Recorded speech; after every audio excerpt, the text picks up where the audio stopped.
This is a beginner's tutorial on understanding the major scale and how it is built using our ukulele fretboard. This video will be part of an ongoing series of videos and a YouTube playlist looking into understanding music and how it works with the ukulele player in mind. The major scale is quite possibly the cornerstone of all Western music and one of the most important things for us as a musician to understand. We use the major scale to work out melodies, what chords we can use, and also to reference all other scales. So it's an absolute must for anyone wanting to write their own songs or indeed understand how songs are written in general. For this video we'll be initially looking at the C major scale as an example because it's the only major scale that uses all the natural notes, A through to G, and has no sharps and flats. Once we understand the method or formula for building the major scale, it'll be possible for us to work out the major scale from any note on our ukulele fretboard and hence in any key. The major scale is made up of a series of intervals that are always the same no matter which note we start the scale from. So the first thing we need to understand is the interval of a semitone or a half step. This is the difference between a note on any string of our ukulele at any fret and the note on the fret next to it. For example, if we fret the A string, the string nearest the floor at the 3rd fret, and play that note, we have a C note. Then if we move to the 4th fret of the same string and play that note, we have a C sharp. We've moved up in pitch by a semitone or a half step.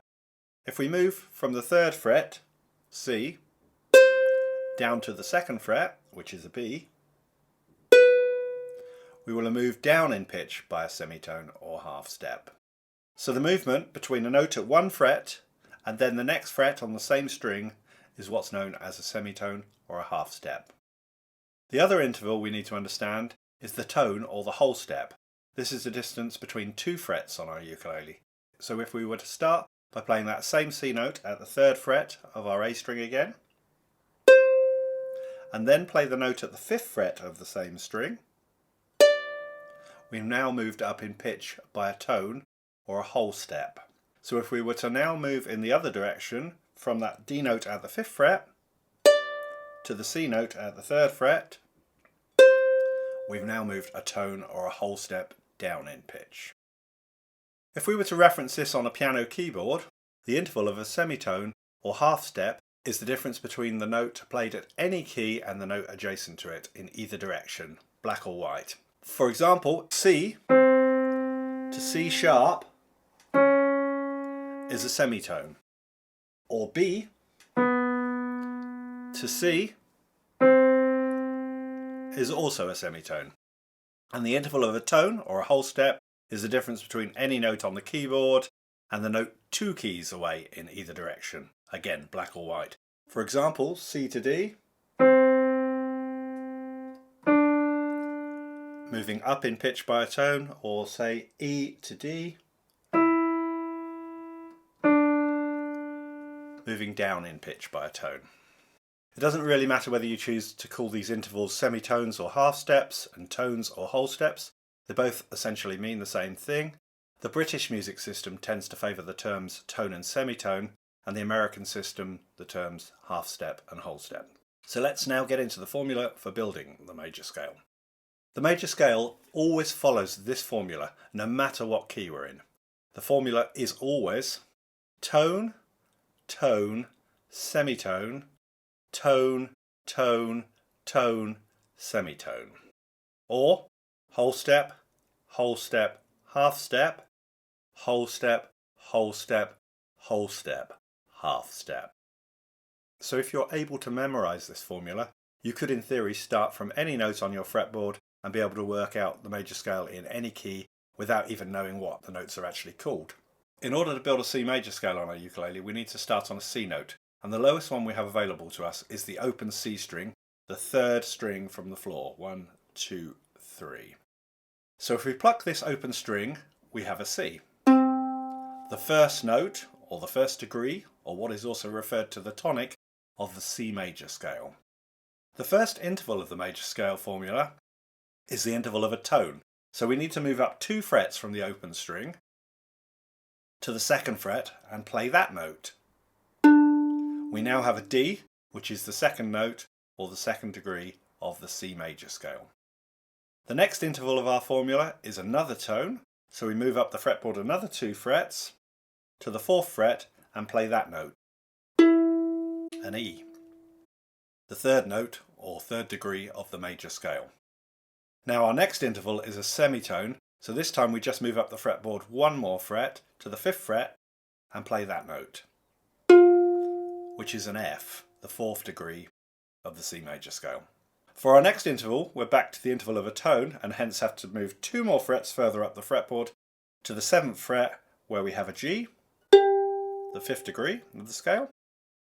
And then we have another tone interval, so we move up another 2 frets to the 9th fret where we have an A note, which is the 6th degree of the scale. Then we have another tone, so we move up to fret number 11 where we have a B note, the 7th degree of our major scale. And finally we have the last interval of a semitone, so we move up to fret number 12 where we have another C note that is an octave higher in pitch than the one we started on. This can be considered either the 8th degree of the scale, but can also be thought of as the tonic or the 1st degree again, as it is in essence the same note we started on, even though it's an octave higher. It's still a C note. So just to reiterate, if we start by playing an open C string, then move up a tone to the 2nd fret and play that note, move up another tone to the 4th fret and play that note, move up a semitone to the 5th fret, play that note, then move up a tone to the 7th fret, play that note, then another tone to the 9th fret, play that note, then move up another tone to the 11th and play that note, then finally up a semitone to the 12th fret and play that note. We have a C major scale. So without talking,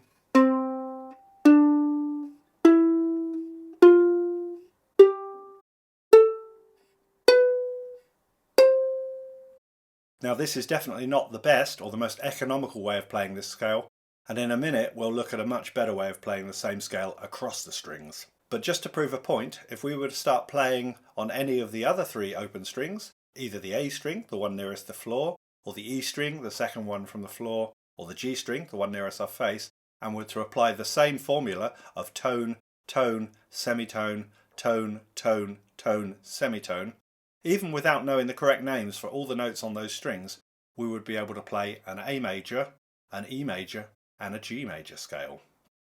So let's now have a quick look at a better way of playing the C major scale across the strings, which is a much more economical way for practice. The idea here is to start playing the open C string and move across the strings, staying within the first 3 frets of our ukulele. So if we start off by playing the open C string, and then we move up a tone or 2 frets to the 2nd fret of the string to the D note. At this point before we would have moved up another tone 2 frets to get to the E note on the 4th fret, but instead we're going to play this same E note by playing the open E string, so we don't have to move outside of the first 3 frets.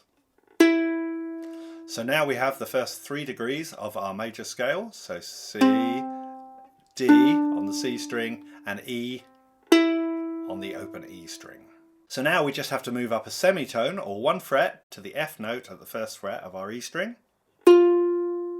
Then we move up another tone or 2 frets to the 3rd fret of our E string, where we find a G note, the 5th degree of the scale.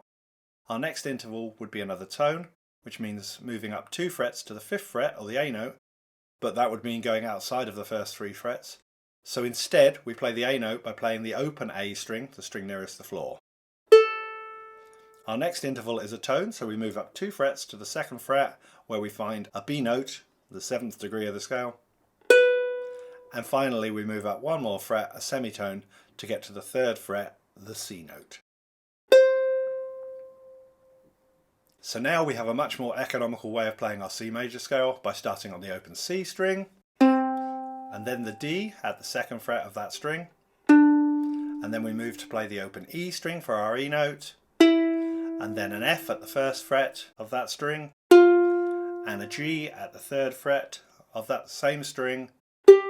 Then we shift strings again to play the open A string for our A, and then to the 2nd fret for the same string for the B, and finally to the 3rd fret of this string for the C to finish the scale. So practice playing this scale across the strings slowly and evenly, trying to keep the spaces in between the notes equal, and then when you feel comfortable, try playing a little faster.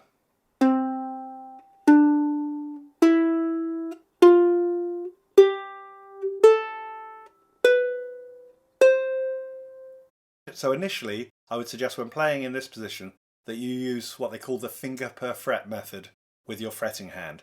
So your index finger plays any notes at the 1st fret of any of the strings, your middle finger for any notes at the 2nd fret of any strings, and your ring finger for any notes at the 3rd fret, like so.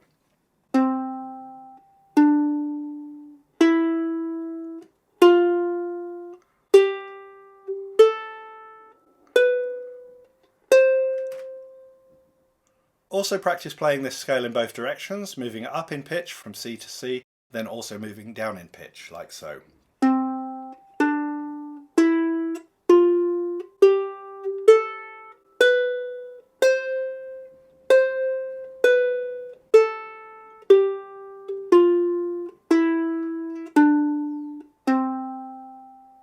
If you want an extra challenge, try playing the finger per fret method, but instead of your index, middle and ring fingers, try using your middle, ring and your little finger instead.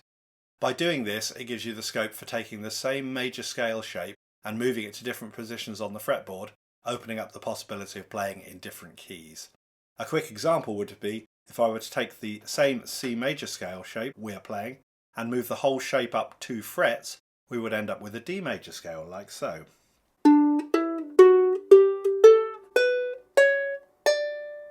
We wouldn't necessarily know what all the note names would be in this scale, as there are now a couple of sharps, but we'd be able to physically play the D major scale. And if we were then to move it up another 2 frets, we'd have an E major scale, like so. And so on and so forth. I'll be looking into how we correctly name the notes for each individual scale in a future video. So moving back to the C major scale for demonstration purposes, a couple of final tips are: so when practicing this scale, try saying the note names as you play each individual note, or even better, try singing the note names in pitch with the notes. This will really help with improving your musical ear for hearing the intervals between each note. So C, D, E, F, G, A, B, C, C, B, A, G, F, E, D, C. And lastly, also practice the scale while saying the scale degrees as you play each note, like so. 1, 2, 3, 4, 5, 6, 7, 8. 8, 7, 6, 5, 4, 3, 2, 1. Learning the scale degrees will really help you moving forward with understanding melodies and what kind of chords we use, in which keys, etc.